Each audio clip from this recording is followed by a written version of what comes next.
पुन्हा एकदा सर्वांचं स्वागत आहे रेव्हरंट मनोज तेलोरे मिनिस्ट्रीज या चॅनलमध्ये. आणि माझा विश्वास आहे जसं या ठिकाणामध्ये अनेक लोक हे वचन ऐकून आशीर्वादित होत आहेत आणि येणाऱ्या दिवसामध्ये अधिक लाखो आणि करोडो लोक या वचनाच्याद्वारे या यूट्यूब चॅनलच्याद्वारे आशीर्वादित होणार आहेत. म्हणून या चॅनलला जर अजून कोणी जर लाईक आणि सबस्क्राईब केलं नसेल तर आपण या चॅनलला लाईक करूयात, सबस्क्राईब करूयात. त्या ठिकाणामध्ये एक बेलचं आयकन आहे, एक बेलचं चिन्ह त्या ठिकाणामध्ये आहे, ते आपण प्रेस करूयात. त्यामुळं ज्यावेळेस नवीन वचनाचा व्हिडिओ तयार होईल तो तुम्हाला बघण्यासाठी त्या ठिकाणामध्ये लगेच उपलब्ध होऊ शकेल. त्या ठिकाणामध्ये खाली जो व्हॉट्सअप नंबर दिलेला आहे त्या व्हॉट्सअप नंबरवर तुम्ही तुमच्या प्रार्थना विनंत्या त्या ठिकाणामध्ये सांगू शकता. त्याचप्रमाणे जर साक्ष तुमच्या जीवनामध्ये घडली असेल तर तुम्ही त्या व्हॉट्सअप नंबरवर साक्ष देखील त्या ठिकाणामध्ये तुम्ही सांगू शकता. कधी तो नंबर तुम्हाला लागला नाही, तुम्हाला जर काही चौकशी करायची असेल, या ठिकाणाचा ॲड्रेस पाहिजे असेल, तुम्ही कधी येणार हे सांगायचं असेल, बाप्तिस्म्याबद्दलचं शिक्षण असेल, तर त्यासाठी अजून मी या ठिकाणामध्ये 4 नंबर तुम्हाला सांगत आहे. त्या 4 नंबर्सवर तुम्ही कॉल करू शकता आणि अधिक माहिती त्या ठिकाणामध्ये तुम्ही विचारू शकता. त्यातला पहिला नंबर आहे 9860274141. दुसरा नंबर आहे 9850144151. तिसरा नंबर आहे 9730319999. आणि चौथा नंबर आहे 9922882179. परमेश्वर आपल्या सर्वांना आशीर्वाद देतच आहे आणि अद्भुत साक्षी घडत आहेत. आज देखील आपण बघणार आहोत काही साक्षी. एका बहिणीने पास्टरांना फोन केला होता आणि 8 जून 2021ला त्या बहिणीने सांगितलं होतं की ती बहीण तिच्या 2 मुलांना घेऊन एकटीच राहत आहे. ती नवऱ्याबरोबर राहत नाही, नवऱ्याने तिला नाही का सोडलेलं आहे आणि ते तिघं एकटे राहत आहेत. तर या परिस्थितीमध्ये त्यांनी पास्टरांना प्रार्थना करण्यासाठी सांगितली. पास्टरांनी त्या बहिणीसाठी प्रार्थना केली आणि परमेश्वर आपला जो अद्भुत कार्य करणारा त्या परमेश्वराने पुन्हा एकदा कार्य केलं आणि त्या बहिणीच्या नवऱ्याच्या जीवनामध्ये परमेश्वराने कार्य केलं. आणि त्या बहिणीने पास्टरांना सांगितलं की 6 महिने झाले आता तिच्या मिस्टरांनी तिला घेऊन गेलेले आहेत, मुलांना घेऊन गेलेले आहेत आणि आता ते मुलांची आणि तिची देखील खूप उत्तम काळजी घेतात. म्हणून सर्व गौरव आपण परमेश्वराला देणार आहोत. एक कोल्हापूर या ठिकाणातून बहीण मीना यांनी पास्टरांना फोन केला होता आणि त्यांचे मिस्टरांचे जे फंडाचे पैसे होते ते पैसे त्यांना मिळत नव्हते आणि खूप दिवस ते अडचणीत होते आणि पैशांची त्यांना खूप गरज होती. पण ते पैसे मिळण्यासाठी वेगवेगळ्या अडचणी त्या ठिकाणामध्ये येत होत्या आणि त्यांनी पास्टरांना फोन केला. आणि ज्या दिवशी म्हणजेच 15 मार्च 2022 पास्टरांनी त्यांच्यासाठी प्रार्थना केली आणि त्याच दिवशी दुपारी त्यांच्या अकाउंटमध्ये 4 ते 5 लाख रुपये जमा झाले आणि परमेश्वराने त्यांना वेळेमध्ये ते पैसे दिले, प्रार्थना ऐकली. म्हणून सर्व गौरव आपण परमेश्वराला देणार आहोत. आणि आपल्याला माहिती आहे वेगवेगळ्या ठिकाणातून या ठिकाणामध्ये लोक येत आहेत. पूर्ण महाराष्ट्रातून, भारतातून 2 जानेवारीच्या शेवटच्या महिन्यामध्ये, जानेवारीच्या शेवटच्या तारखेला मुंबईहून या ठिकाणामध्ये कुटुंब आले होते आणि त्याच्यामध्ये ब्रदर मोहन गिरकर हे या ठिकाणामध्ये आले होते आणि त्यांनी सांगितलं होतं या ठिकाणामध्ये आल्यानंतर की त्यांना या ठिकाणामध्ये वचन ऐकल्यानंतर खूप ते आनंदी झाले. पण जाताना त्यांनी पास्टरांना सांगितलं की त्यांची एक नात आहे आणि डॉक्टरांनी सांगितलं आहे की आता ती नात 15 वर्षाची आहे आणि डॉक्टरांनी सांगितलं की ती जन्मल्यापासून नाही का ॲबनॉर्मल थोडीशी आहे आणि ती स्वतःच्या पायावर कधीच ती चालू शकणार नाही. आयुष्यभर तुम्हाला तिला सांभाळावं लागेल. आणि या जात असताना पास्टरांनी त्यांच्या नातीसाठी प्रार्थना केली. त्यांनी देखील विश्वास दाखवला आणि त्यांचा विश्वास इतका होता की त्यावेळेस ते म्हणाले होते की या ठिकाणामध्ये वचन इतकं सुंदर आहे की मी चर्चच्या जवळच या ठिकाणामध्ये घर घेणार आहे. मुंबई सोडून मी सोलापुरामध्ये या ठिकाणामध्ये येऊन राहणार आहे. आणि परमेश्वराने तो विश्वास बघितला आणि परमेश्वराने त्यांच्या नातीच्या जीवनामध्ये कार्य केलं. परमेश्वराला धन्यवाद देऊयात. डॉक्टरांनी सांगितलं होतं की ती उभारू शकणार नाही आणि चालू तर शकणार नाहीच. यावेळेस आपण तो व्हिडिओ बघूयात आणि तुम्हाला कळेल की परमेश्वराने किती अद्भुत कार्य त्यांच्या नातीच्या जीवनामध्ये केलेलं आहे.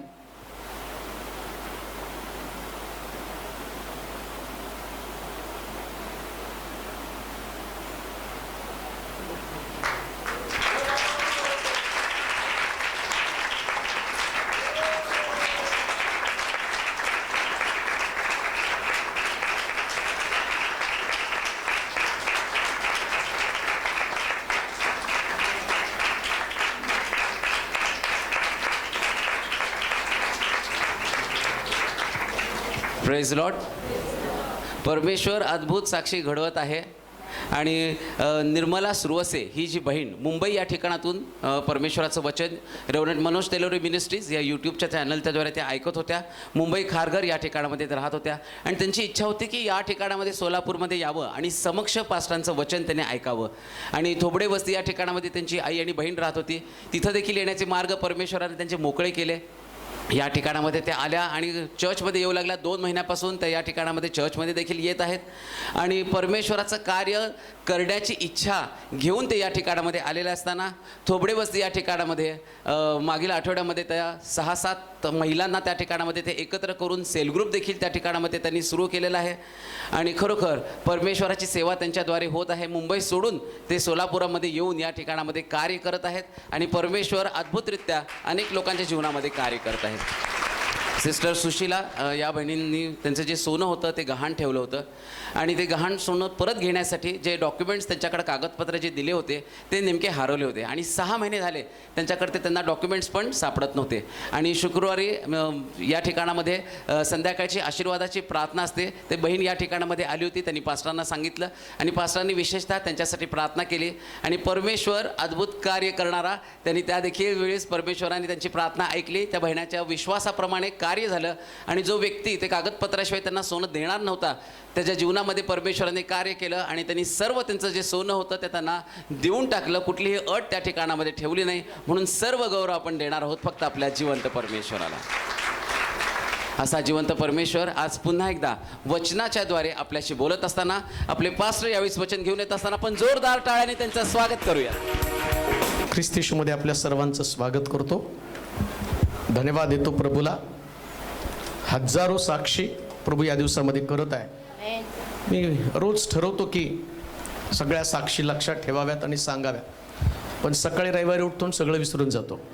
कारण ठेवणार तर किती साक्षी? रोज 10-15 साक्षी घडत राहतात आणि अशा साक्षी घडतात. कुणीतरी एका मुलीनं काल मला मेसेज केला. तिने सांगितलं की 9 महिने नगरसेवकापासून आमदारापर्यंत सगळ्याला आम्ही भेटलो आणि आमच्या ज्या भागात आम्ही राहतो ना, फॅन चालू ठेवा, तर ज्या भागामध्ये आम्ही राहतो तिथं आमच्याच भागाला पाणी नाही. 9 महिने इतका त्रास काढला. ते म्हटले की पास्टरला तरी पाण्यासाठी कसं सांगावं, कारण इकडून ऐकत असतील काहीतरी. ते म्हटले हातबल झालो. शेवटी म्हटलं की आता प्रार्थना करण्यासाठी त्याने मला मेसेज पाठवला. पास्टर, आमची पाण्याची समस्या सुटली जावी. लक्षात ठेवा, जगातला सगळे प्रश्न फक्त देव सोडून. आमेन. सगळे प्रश्न. तुम्ही असं बसायचं नाही की हे सुटल का ते सुटल का, बारीक सारीक प्रश्न. आणि जसं इकडं प्रार्थना केली तिकडं ते म्हटले कुठल्याच भागात नाही, पण आमच्या भागात एवढं पाणी आलं 9 महिन्यानंतर. एवढा प्रेशर. ते म्हटले हा एक थक्क करणारा चमत्कार प्रभूने आमच्या जीवनामध्ये केला. देवासाठी या दिवसात तर मी म्हणतो, देव फक्त वाट पाहतो. मागा, पाहिजे ते तुम्ही मागा, मी देतो का नाही याची खात्री तुम्ही बाळगा. अजून एक नगरची मुलगी होती, ही पण नगरचीच आहे. तिच्या आईला अनेक वर्षापासून, ती म्हणते मी जसं मला कळतंय तेव्हापासून आमच्या आईला ते ब्लिडिंगचा त्रास व्हायचा, रक्तस्राव तिचा नेहमी व्हायचा. पण ते सगळ्या टेस्टमनी इथल्या साक्षी स्टेटसवरच्या तिने ऐकल्या. म्हणजे की मला पण माझी साक्षी शेअर करायची. आमच्या आईला ब्लिडिंग होत आहे आणि तुम्ही प्रार्थना केली तर माझा विश्वास आहे ही साक्ष तुमच्या चर्चमध्ये शेअर करायला मला आवडेल. आणि मग तिने सांगितलं, मी फोनवर पण प्रार्थना केली. म्हटलं की प्रभू यांच्या विश्वासाप्रमाणे कर. त्याला इकडं तुम्ही प्रार्थना केली आणि अर्ध्या तासात त्यांचं ब्लिडिंग त्या ठिकाणी स्टॉप झालं. अर्ध्या तासामध्ये, विदिन हाफ आवर, अर्ध्या तासामध्ये तिकडं त्यांचं ब्लिडिंग. ते म्हटले आजपर्यंत एवढ्या वर्षात नाही, पण प्रभूनं या वर्षात तो चमत्कार केला. अजून एक बहीण होती, सोसायटीच्या पैशाचा काहीतरी प्रॉब्लेम झाला होता. ते पैसेच त्यांना मिळत नव्हते की आता ते सोसायटीचं जुनं देणं द्यायचं आणि नवीन काहीतरी काढायचं, असं असतं काहीतरी नवं जुनं. ते मला काही माहीत नाही, कारण मला कोण देतच नाही सोसायटी वगैरे. तर त्याच्यात ते झालं. मग खूप ठिकाणी त्यांनी प्रयत्न केला की कोणीतरी द्यावं.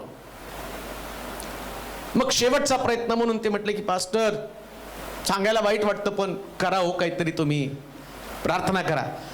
प्रार्थना केल्यावर अर्ध्या तासात पैसे त्यांच्या घरी आले. अर्ध्या तासामध्ये. लक्ष ठेवा, हा देव जो आहे ना तो जिवंत आहे. आमेन. म्हणून एक कुठून बिचारे येते का गेल्या महिन्यामध्ये जानेवारीमधनं ही फॅमिली आपल्याकडे आली आणि आज या विशेष दिवशी संडेला, आजच्या संडेला ते काय आले माहिती का, त्यांच्या लग्नाचा 47वा वाढदिवस आहे. ते म्हटले की इथं येऊन करायचं आहे आम्हाला. मग काल त्यांच्या लग्नाचा 47वा वाढदिवस होता आणि ते म्हटलं की आम्हाला इथं करायचं होतं म्हणून आम्ही इकडं आलो. लक्षात ठेवा, लोक त्यांचं सुख दुःख आपल्याबरोबर शेअर करत आहेत आणि आम्ही धन्य आहोत. आमच्यावर जर कोणी एवढा विश्वास ठेवत असेल, जर आम्हाला एक फॅमिली म्हणून तुम्ही ट्रीट करत असाल, तर याच्यासारखं भाग्य दुसरं कोणतं नाही. कुटुंब म्हणून आम्ही एकमेकामध्ये आहोत. आमचं घर, आमचं प्रपंच, आमचं कुटुंब, आमची लेकरं, सगळं आमचं. म्हणजे आज तुम्ही आमचे होता ना, त्यास आम्हाला वाटतं आम्ही फार मोठे झालो, नाही का. तुम्ही आमचे आहात. हे जी लांबून आलेले आहेत बिचारे, धुळ्यावरून आहेत. कुठे सिस्टर त्या धुळ्यावरून आलेले आहेत, ते बिचारे धुळ्यावरून आलेत त्या लेकरासाठी. त्यांच्या मुलीचं छोटं बाळ, ज्याला खूप त्रास होता, आजारी होतं, परंतु प्रार्थना केल्यावर देवाने त्याला आरोग्य दिलं आणि त्या आशेनं पहाटे 4-4:30ला ते उतरलेत सोलापूरमध्ये आणि मग 4:30ला हे करून या ठिकाणात ते आले.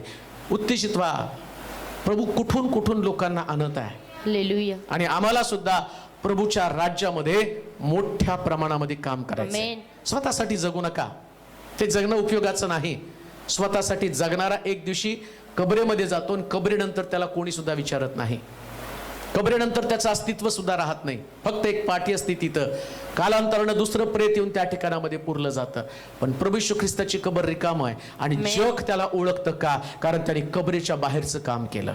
तुम्हाला त्याच्या बाहेरचं काम करायचंय, त्याच्या बाहेर जाऊन तुम्हाला काहीतरी काम करायचंय. आणि म्हणून ख्रिस्तासाठी जगणं, मिनिस्ट्रीसाठी, सेवेसाठी जगणं, सगळ्यात महत्वाची गोष्ट आम्हाला प्रभूची सेवा करायची. हे सगळे काम जगामध्ये या कामाला अंत आहे आणि या कामाला प्रोत्साहन नाही. लक्षात ठेवा, कुठल्याच कामाला जगामध्ये प्रोत्साहन नाही. पण एकच काम आहे स्वर्गामध्ये, तिथं देव इतकं मोठं प्रोत्साहन देणार आहे, सगळ्यांसमक्ष बोलून पाठीवरती थाप मारणार आहे. त्याच्यासाठी आम्हाला काम करायचंय. पण प्रभूमधलं तुमचं श्रम व्यर्थ नाही. देवाच्या राज्यासाठी आम्ही अधिक काम करू, अधिक विश्वासामध्ये वाढू. आज आम्ही पाहत आहोत प्रभू येशू ख्रिस्ताचं वधस्तंभी जाणं किती अद्भुत आहे. शुक्रवारी आम्ही पाहिलं, त्यानं आमचे सगळे क्लेश काढून टाकले. येशू ख्रिस्ताचं मरण म्हणजे आमच्या क्लेशाचा अंत. ख्रिस्ताचं मरण जसं आहे, तसं ख्रिस्ताचं शरीर संपलं म्हणण्यापेक्षा आम्ही म्हणतो की त्यानं त्या कबरेमध्ये आपल्या देहाला टाकलं आणि शास्त्र सांगतं की त्याच्या मृत्यूच्या द्वारे आमचे सगळे क्लेश नाहीशी झाले. परंतु आज तुम्हाला आणि मला ज्या मरणाची भीती आहे, लक्षात ठेवा, माणूस किती तगडा असला, किती पैलवान असला, किती ताकद त्याच्यामध्ये असली ना, तर त्याच्यामध्ये सगळ्यात जास्त भीती असते ती मरणाची. नाही का. तुमच्या नाकावरती मास्क काय तो कशासाठी, तो घुसू नये ना. तिथं पण आल्या आल्या एंट्री करतानाच हात धुवा, पाय पुसा, मग आतमध्ये या. आता तर जरा मोकळं आहे, नाही तर प्रेज द लॉर्ड करायची पण भीती वाटत होती. काही इसमे तो नाही, तापाला तरी भीती वाटत होती. म्हणजे प्रत्येक जण मरणाला भीतो. मरणाची ताकदच इतकी आहे. आपल्या प्रिय व्यक्तीला मरताना पाहताना त्या व्यक्तीला सोडून, ती व्यक्ती आम्हाला सोडून जाणार आहे ही कल्पना सुद्धा आम्हाला सहन होत नाही. आणि मरणामध्ये एवढी ताकद आहे ना, भल्या भल्या व्यक्तीला ज्यावेळेस ते मरण त्याच्या नजरेला दिसतं ना, वाचण्यासाठी त्याची शेवटची धडपड चालू असते. एवढे दिवस त्यांनी कष्टानं कमवलेलं शरीर, एवढा कमवलेला पैसा, एवढं त्याचं नावलौकिक, त्याचं बसणं उठणं, लोक त्याला सलाम करतात, हे सगळं ज्या दिवशी तो मृत्यूच्या पंथास लागतो ना, म्हणून आम्ही पाहतो हिजकिया राजा, परमेश्वर त्याला बोलला आपल्या घराची निर्वाणीरव कर, तुला तुझ्यापासून आत्मा काढणार आहे, तुला मरण येणार आहे. बायबल सांगते हिजकिया राजा मनस्वी रडला, राजा सुद्धा रडला. मरणाची ताकद इतकी प्रचंड आहे. आणि या मरणाला काही लोक स्वतःहून स्वीकारतात आणि स्वीकारण्याचं कारण काय माहिती का, जगण्याची त्यांची आशा संपलेली असते. जगण्याची आशा संपते म्हणजे नेमकं काय होतं, काहीतरी कमतरता आहे. जगण्यासाठी एक कुठल्या प्रकारचं प्रोत्साहन लागतं. जगायचंय ना, तर त्याच्यासाठी एक व्हिजन लागतं, काहीतरी आमची स्वप्न असतात. आणि ज्यास आमची स्वप्न संपायला लागतात ना, त्यास मनुष्य आपलं जीवन संपवण्याचं काम करतो. काही लोक कर्जबाजारीपणामुळे जीवन संपवतात, कोणीतरी नाकार केला म्हणून जीवन संपवतात. ते मरणाला स्वीकारतात.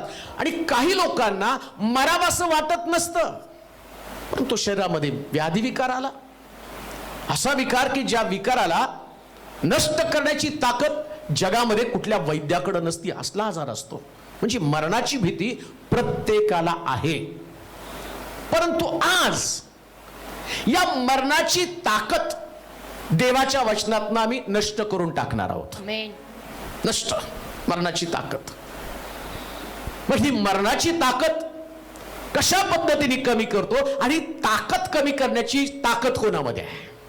मरणाची ताकद कमी करण्याची ताकद कोणामध्ये आहे? आता बा, मरणाची ताकद वाढवण्याचं काम कोण करतं? मरणाची ताकद वाढवण्याचं काम थोडक्यामध्ये मी तुम्हाला सांगेन. एखाद्या व्यक्तीला जगूशी वाटत नाही, म्हणजे त्याला मरूशी वाटतं. मग असा कोणता प्रश्न आहे की जो त्याला मरणाकडे घेऊन चाललेला आहे? मग आम्ही पाहतो पेपरला बातमी वाचता, पोटदुखीच्या आजाराला कंटाळून अमक्या अमक्याने आत्महत्या केली, मुलांनी सांभाळलं नाही त्यामुळं आई वडिलांनी विष पिऊन मरून गेले. म्हणजे एक ताकद आहे, जी ताकद मनुष्याला मरणाकडे घेऊन जाते. पण या ताकदीला नष्ट करणारा एक व्यक्ती, आणि ते देवाच्या वचनात आम्ही पाहणार आहोत. आणि त्याच्यानंतर तुम्हाला मरणाची भीती कधीच वाटणार नाही. नाही व्हायचं बरं का मरणाला. तुझ्या उजवीकडे सहस्रावधी पडतील ते, डावीकडे लक्षावधी, पण ते तुला भिडणार नाही. नाही. बरं, मी तुम्हाला सांगतो, जे तुम्हाला भिडण्याची भीती वाटते, मग ते कर्ज असेल, तुम्हाला वाटते नाही सावकार येतील आणि ते आमचं काहीतरी करतील. मला कोणीतरी एकाने फोन केला आणि त्यांनी सांगितलं, अहो एवढे फोन करून सावकार त्रास द्यायला आलेत की विचारता सोय नाही. तुम्ही पाच साहेब प्रार्थना करा ना, तुम्हाला तर माहिती ना लॉकडाऊन आहे. बरोबर करतो. मला काय नुसती प्रार्थना तर करायची, मला थोडी त्याचं देणं द्यायचंय. आणि त्याला तो फक्त विश्वास ठेवायचा आहे, त्याला काय चेक द्यायचा आहे का? विश्वास तर ठेवायचा ना. आणि तिकडे मी देवा सिंहाची तोंड बंद केली, त्याचं तोंड बंद कर. रोज येणारे फोन एकदम बंद होऊन जातात, आणि त्याला वाटतं नाही मारायचं आता का, तोंड बंद झालं. देव आशा दाखवतो, ताकद त्याच्यामध्ये आहे. मग त्याच्या संबंधाने आज आपण देवाच्या वचनातनं वाचणार आहोत. इब्री लोकांचं पत्र 2रा अध्याय आणि त्याचं 14 वचन. हा फार सुंदर आहे बरं का, मला खूप आवडलं ते वचन. मुले एकाच रक्तमासाची होती. ज्या अर्थी मुले एकाच रक्तमासाची होती. एकाच रक्तमांसाची होती, त्या अर्थी तोही त्यांच्यासारखा रक्तमांसाचा झाला. हेतू हा की मरणावर सत्ता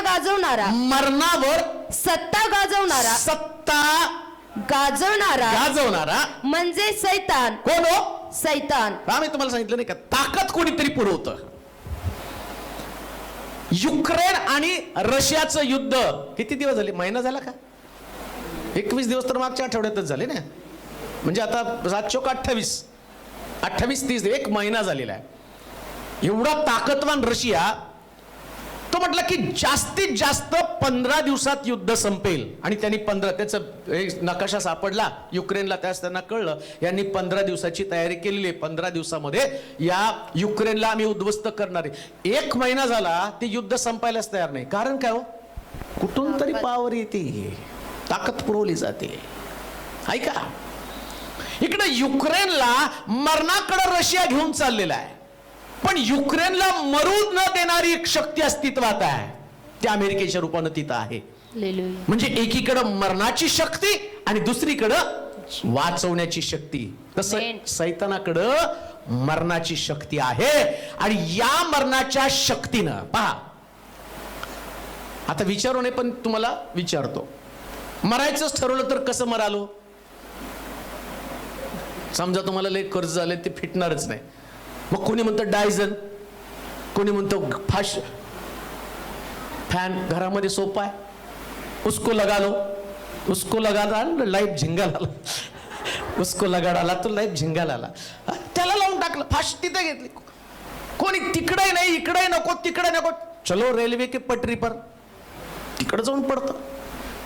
मग कोणी म्हणतात ते पण नको, हे पण नको. जास्त राग आला की टाका अंगावर राखेल, द्या पेटून. ही मरणाची शक्ती, हे तुम्हाला मी का सांगतो माहिती का, हे लुसिफरचे प्लॅन. तो ताकद पुरवतो कशाला, तुम्हाला मरणाकडे घेऊन जाण्यासाठी. तुमचं झगडणं रक्त मांसाबरोबर नाही, सत्ता, अधिकार व आकाशातला दुरात्म समूह. हा शैतान काय करतो माहिती का, हा मनुष्याला विचारांमध्ये अडकून टाकतो. एकदा का त्याचे विचार पक्के झाले, एकदा का त्याला वाटलं की आता मरायचं पक्क झालं, मग तो त्या पद्धतीचं, मग कोणी रॉकेल ओतून, कोणी पेट्रोल ओतून, कोणी पॉइझन पिऊन, कोणी झुरळ मारायचं औषध, कोणी ढेकण मारायचं औषध, आणि पिऊन आपलं जीवन संपवतो. आणि बायबल काय सांगतं माहिती का, काय वाचा बरोबर वचन, ज्या अर्थी मुले एकाच रक्त मांसाची होती, एकाच रक्त मांसाची होती, त्या अर्थी तोही त्यांच्यासारखा रक्त मांसाचा झाला. हेतू हा की मरणावर सत्ता गाजवणारा म्हणजे सैतान याला मरणानं शून्यवत करावे. म्हणजे सैतानाकडे मरणाची सत्ता आहे, शक्ती आहे, पॉवर आहे, ताकद आहे.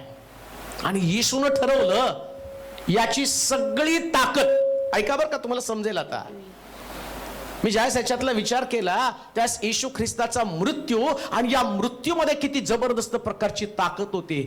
सैतान मनुष्याला मारण्यासाठी आटोकाट प्रयत्न करतो.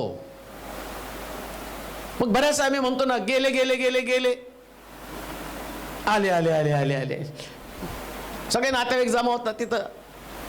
काय नाही, डॉक्टरने अर्धा तास सांगितलाय, इकडे आमचे फोन पण चालू होतात, या या या या शेवटचं बघून घ्या, आणि ते ठपकन उठून बसतात.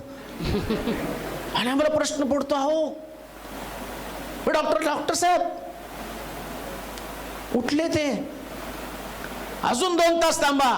2 तास, 2 दिवस, 3 दिवस, आठवडा. म्हणजे सैतान मरणाची सगळी शक्ती टाकून त्या व्यक्तीला मारत असतो. मग उठून का बसतो, कुठंतरी एक प्रार्थनेची शक्ती त्याला वाचवत असते. प्रार्थनेची शक्ती, प्रार्थनेची शक्ती.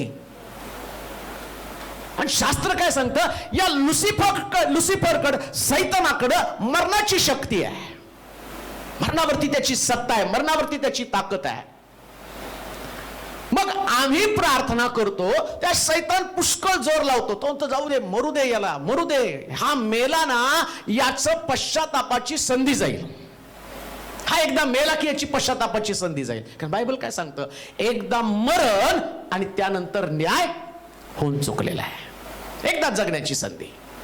म्हणून लक्षात ठेवा, तुम्ही फक्त प्रार्थनेमुळे जिवंत आहात.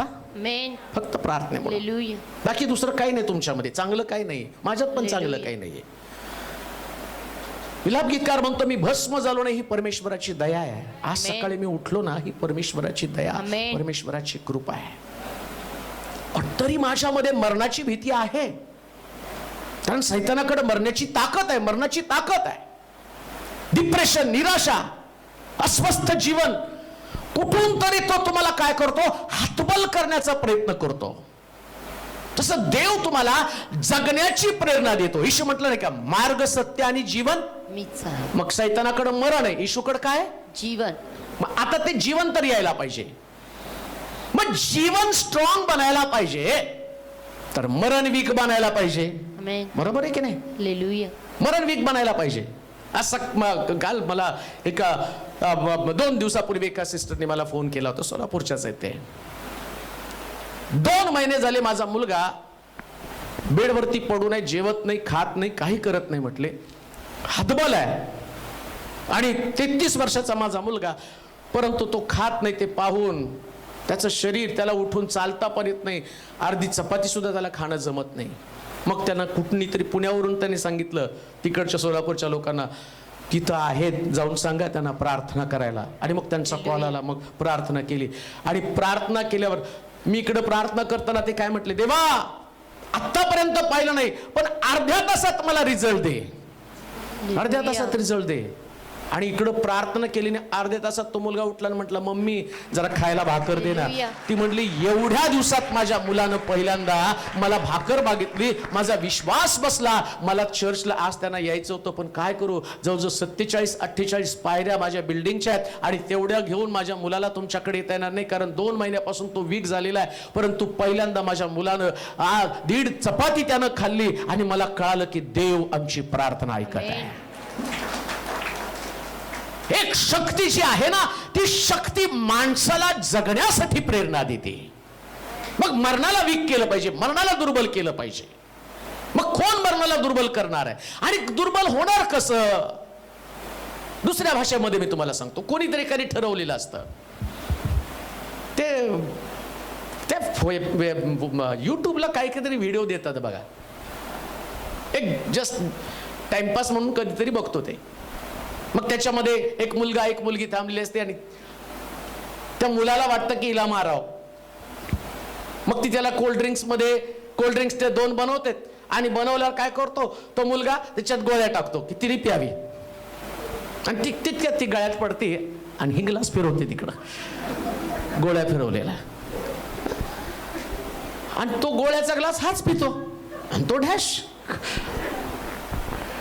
म्हणजे तिचं मरण टळलं का नाही? ही मरणार होती, पण मरण गेलं कोणाकडं? आता मारणारा जिवंत नाही ना. तसंच आहे, ख्रिस्तानं मरणाचा प्याला वधस्तंभावर आमच्यासाठी पिला, आता मरण कोणाला देणार? म्हणून बायबल सांगतं, त्यानं माणसासारखा मानवी देह धारण केला, त्याला फसवण्यासाठी. तुला माणसालाच मारायचं ना, देव तर कधी मरू शकत नाही. देव कसा मरणार आहे? त्या लुसिफरला माहितीये, देवानं मला निर्माण केलं, स्वर्गावरती स्वारी केली, युद्ध केलं, देवाला हरवण्याचा प्रयत्न केला, पण तरी सुद्धा देव हरला नाही. मग आता लुसिफरला त्याची गेम करण्यासाठी, मराठीतला चांगला शब्द तुम्हाला सांगतो, त्याची गेम करूया. या सैतानाला हरवण्यासाठी मानवी देह, असंच लिहिलं ना, काय लिहिलंय? ज्या अर्थी मुले एकाच रक्त मांसाची होती, त्या अर्थी तोही त्यांच्यासारखा, कुणासारखा? आमच्यासारखा. येशू ख्रिस्त आमच्यासारखा आला. मेन तो जो ग्लास फिरवायचा होता ना, तो आमच्याकडे होता, मरण आमच्याकडे होतं, त्यानं फिरवलं कालवरीवरती. बायबल सांगतं, सर्व जगाच्या पापाचा प्याला त्या कालवरच्या टेकडीवरती पिला. त्याच्या अगोदर म्हटला, होईल तर हे मरण माझपासून टळू दे, पण तो म्हटला, माझ्या इच्छेप्रमाणे नको, तर तुझ्या इच्छेप्रमाणे. ग्लास फिरला, जिथं तुम्ही मरणार होता तिथं प्रभू येशू ख्रिस्तानं तो प्याला पिला, आणि त्या वधस्तंभावरती तो गेला. मला त्याच्या पलीकडे जाऊन तुम्हाला काहीतरी सांगायचं आहे. हे मरणाचा प्याला तुमच्याकडे नष्ट करत असताना मानवी देह जो आहे, लक्षात ठेवा, मानवी जो देह आहे, तो देह हा मरण असणारा देह आहे. जे देह आम्हाला आत्ताचा जो आहे, आत्ता ज्या शरीरामध्ये तुम्ही आहात, ज्याच्यामध्ये रक्त आहे, ज्याच्यामध्ये मांस आहे, आणि हे शरीर ह्याच्यामध्ये मरण असणार आहे, ते कुणालाही चुकलेलं आहे. येशू सुद्धा मेला, वधस्तंभावरती, क्रुसावरती मेला, पण मानव म्हणून तो मेला. प्रत्येक व्यक्तीला मरण आहे. पण त्याच्या पलीकडे जाऊन तुम्हाला सांगतो, जर तुमच्यावरती येशूच्या रक्ताचं कव्हरिंग आहे, तर तुमच्या देहाला येशूचं रक्त सुरक्षित करतं. मरण तर आहेच, मानवी देहात त्यानं प्रवेश केला. मग मानवी देहात प्रवेश करण्याचं कारण काय? कारण या मानवी देहाला देवानं शापित केलेले, बरं का, दुसरं कोणी नाही शापित केलं. ज्या दिवशी तू फळ खाशील त्या दिवशी तू खास मरशील. फळ खाल्ल्यामुळं आमच्यामध्ये मरण आलं. बायबल सांगतं, आज्ञा मोडल्यामुळं मानवामध्ये मरण आलं. आता मरण येत असताना मी तुम्हाला सांगितलं, मरणाची एक शक्ती आहे, ताकद आहे, आणि मरणाला, ही मरणाची ताकद सैतानाकडे आहे. वाचलं ना मी? माझ्या बरोबर परत वचन म्हणजे तुम्हाला समजेल. ज्या अर्थी मुले एकाच रक्त मांसाची होती, त्या अर्थी तो सुद्धा त्यांच्यासारखा त्यांच्यासारखा रक्तमांसाचा झाला हा. हेतू हा की हा. मरणावर सत्ता गाजवणारा मरणावर कोणाची सत्ता? सैतान. कोणाची सत्ता? सैतान. मग मरणाला पुन्हा तुम्हाला ते उदाहरण सांगतो. युक्रेनला मदत अमेरिका करते, तसं मरणाला मदत कोण करतो? सैतान. तुम्ही मरावं बरं का. मग तो त्याची ताकद. आता पहा, युक्रेनला मदत करताना काय केलेलं आहे त्या ठिकाणामध्ये? त्यांनी बॉम्बर विमान पाठवले, त्यांनी क्षेपणास्त्र द्यायला लागले, त्यांनी गन द्यायला लागलेले आहेत, त्यानं टॅळणीची विमानं द्यायला लागले, सगळं जबरदस्त टेक्निक दिलं. तसं सैतान या मनुष्याला मरणाकडे घेऊन जाण्यासाठी तो वेगवेगळ्या प्रकारची हत्यारं पाठवत आहे. मग त्याचं हत्यार कोणतं? डिप्रेशन, भय, कौटुंबिक कलह, कौटुंबिक वाद, सेल्फ पिटी, स्वतःविषयीची सहानुभूती. बरेच लोक स्वतःविषयीची सहानुभूती असल्यामुळे पण मरून जातात. हे त्याचं हत्यार आहे. आणि या हत्यारानं जगामध्ये त्यानं पुष्कळ धुमाकूळ घालायला सुरुवात केलेली आहे. पुष्कळ लोक डिप्रेशनचा शिकार होऊन ते मरून जात आहेत. काही लोक जिवंत असून मरणाचा अनुभव घेतात. काही लोकांच्या कुटुंबामध्ये देवाने एवढा कलह निर्माण केला. आज सकाळीच एकाने सांगितलं, आज साहेब प्रार्थना करा, नवरा येतो 2-3 महिन्यानं, मग माझ्या मुलीचे दागिने, माझे स्वतःचे दागिने सगळे गहाण ठेवले आणि 35,000 घेऊन गेला आणि आता परत त्या दुसऱ्या बाईकडे गेला. आणि असं वर्षानुवर्ष चाललेलं आहे. कधी हा आमचा संघर्ष संपणार आहे, जगूशी वाटत नाही, इतकं भयानक प्रकारची परिस्थिती. हे सैतानाचं अस्त्र तुम्हाला निराश आणि हताश करण्यासाठी का? तो सैतान तिथं काम करत आहे, शक्ती पुरवत आहे मरणाला. तुम्ही मरावं, तुमचं घर तुटावं, तुम्ही नरकामध्ये पडावं. ज्या मरणाची सत्ता त्याच्याकडे आहे ती मरणाची ताकद तो पाठवतो.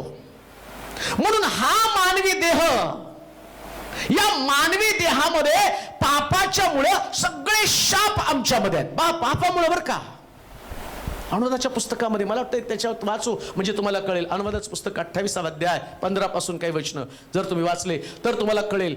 या देहाचे हे समजून घेणं फार गरजेचं आहे, कारण त्यानं मरणाला शून्यवत केलं. हे सांगितलं काय शून्यवत होते ते तुम्हाला समजणार आहे आणि तुमचा विश्वास स्ट्रॉंग होणार आहे. आज्ञाभंगाचे परिणाम, उलट पक्षी, तू आपला देव परमेश्वर याची वाणी ऐकली नाही आणि त्याच्या ज्या सर्व आज्ञा व विधी पाळायला मी आज तुला सांगत आहे. त्या तू काळजीपूर्वक पाळल्या नाही तर पुढील सर्व शाप तुझ्या मागे येऊन तुला गाठतील. नगरात तू शापित होशील व शेतीवाडीत तू. या सैतानाची ताकद पहा. परत ऐका, एदेन बागेमध्ये पण देवाची एक आज्ञा होती, बरोबर? सगळ्या झाडाचं फळ खा, मधल्या झाडाचं फळ, एकच आज्ञा.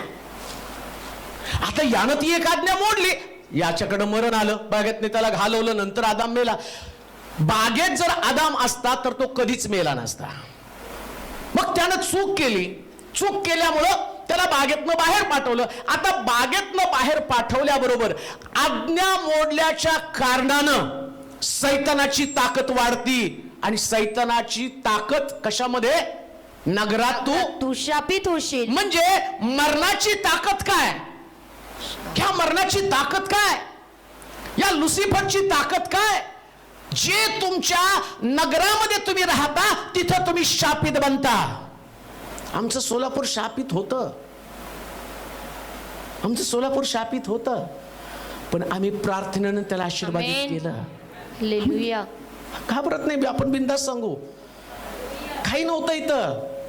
जिथं आम्ही चर्च बांधलं तिथं लोक म्हटले की कुठं बांधलंय चर्च? जंगलामध्ये, चोर गल्लीमध्ये चर्च बांधलंय.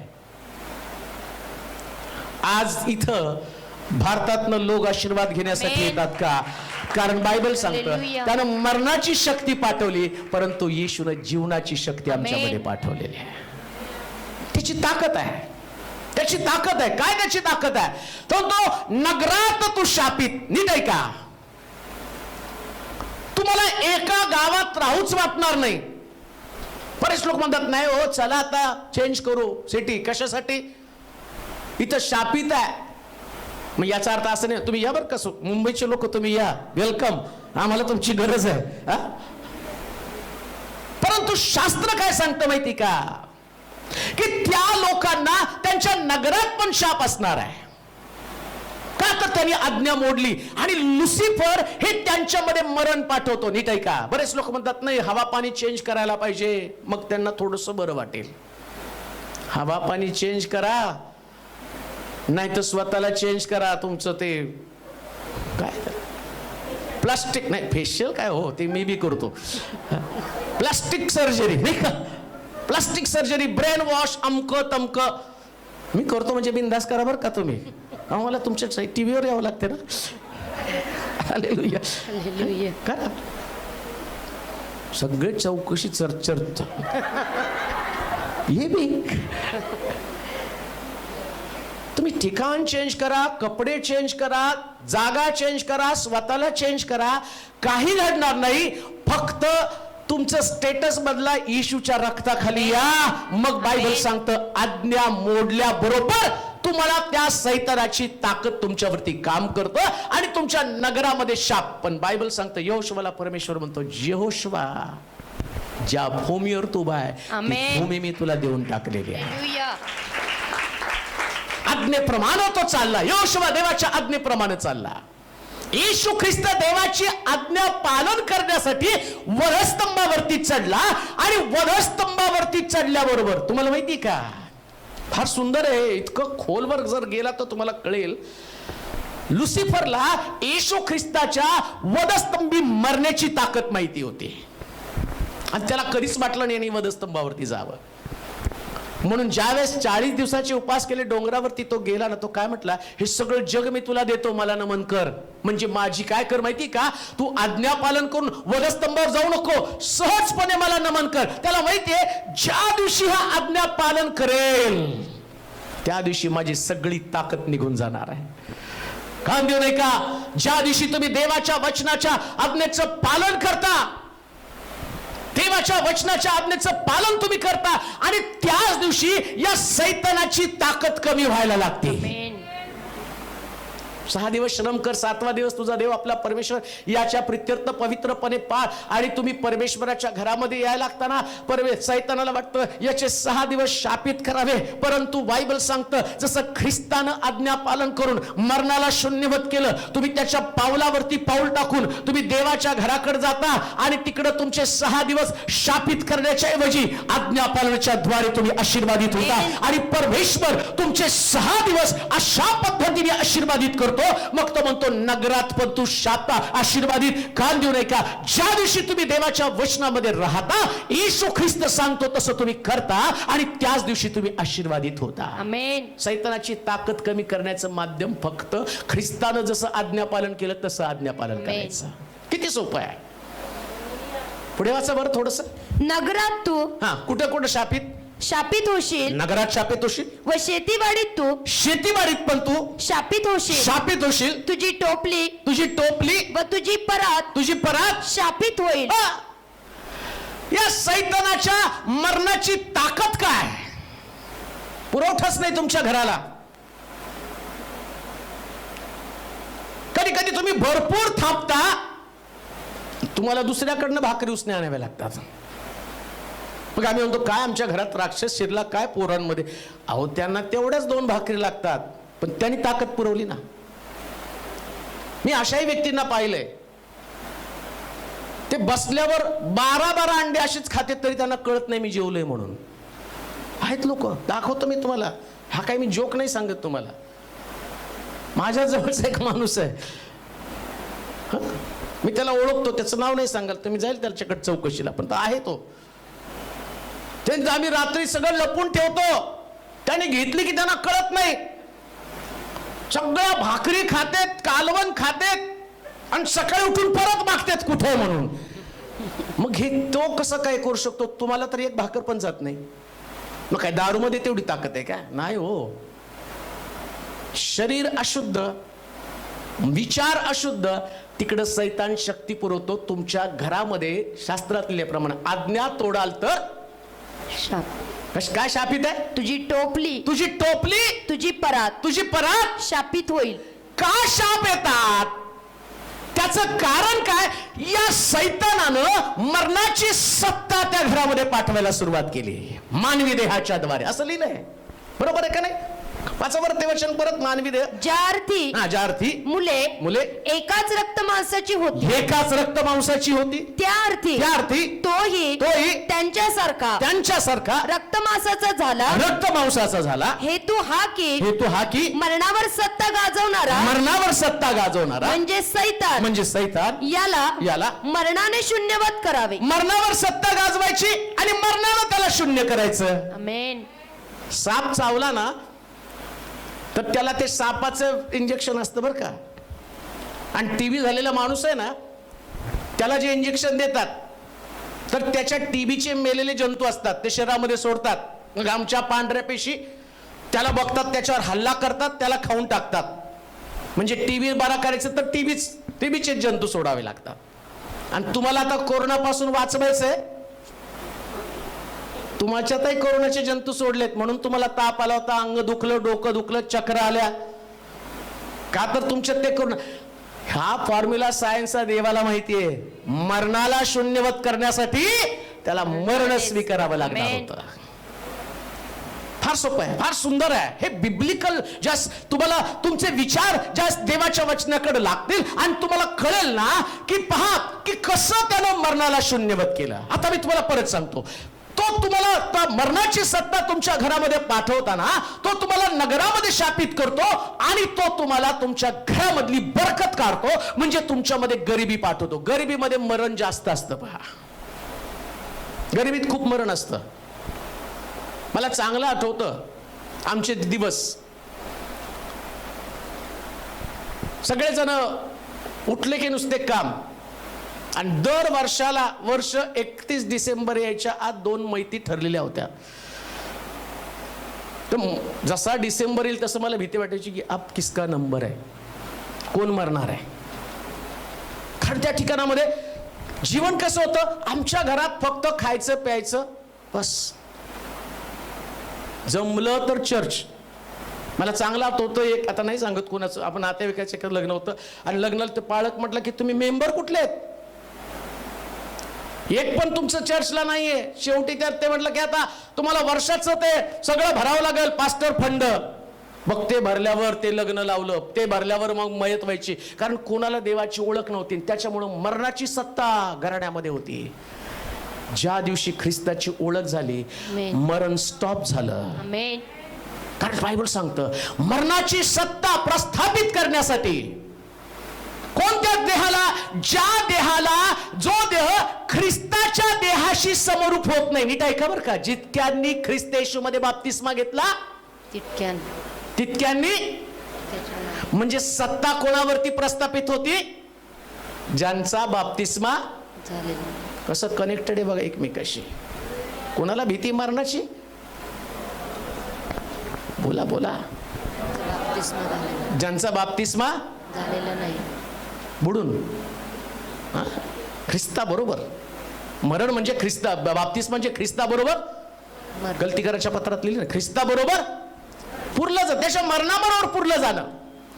आणि मग जसा ख्रिस्त मेला आणि तो पुरला गेला आणि जसा ख्रिस्त कबरेतनं बाहेर आला, तसं पाण्यातनं तुम्ही बाहेर येता आणि तिथं मरणाची सत्ता नष्ट केली जाते, असं पवित्र शास्त्र सांगतं.